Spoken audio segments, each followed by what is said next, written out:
good trouble, make good trouble, walking hand in hand. We can do it, get to it with others who is fun. One of the things I can't help but think is my experience going to a theater. I do a lot of what do we call it? Dweem. I do a lot of Dweem work. I see a lot of Dweem work, and I'm often in billion-dollar buildings with mostly white presenting faces. And even that in itself is an alienating experience, to have everyone kind of check in with me before they laugh about something a Black person said on stage.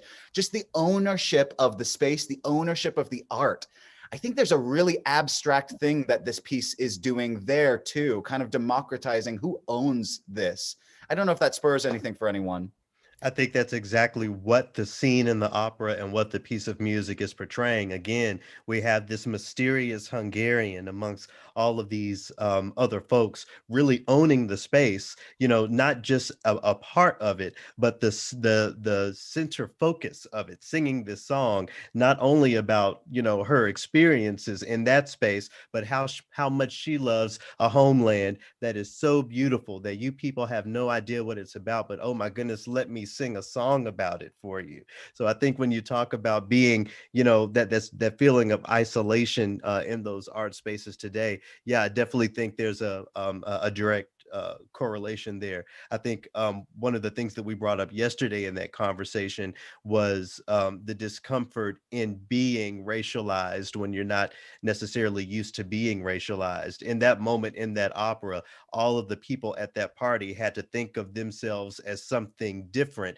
because they were seeing something different. That mysterious Hungarian may be someone who always has to think of themselves as something different depending on, you know, whatever they're doing outside of that scene in that opera. I think obviously that directly relates to folks of color, Black folks and others in the arts and otherwise today, you know, really being used to thinking of yourself as someone different, someone who has a different experience or looks different. That's not always the experience for white folks in the arts. It's probably very rare unless, you know, you're in the tradition of reggae or something. So I think, you know, that all of those things, you know, that's what makes the appropriation of this music, of that composition, such a great jumping off point for artistic expression and conversation. There's so many connections there.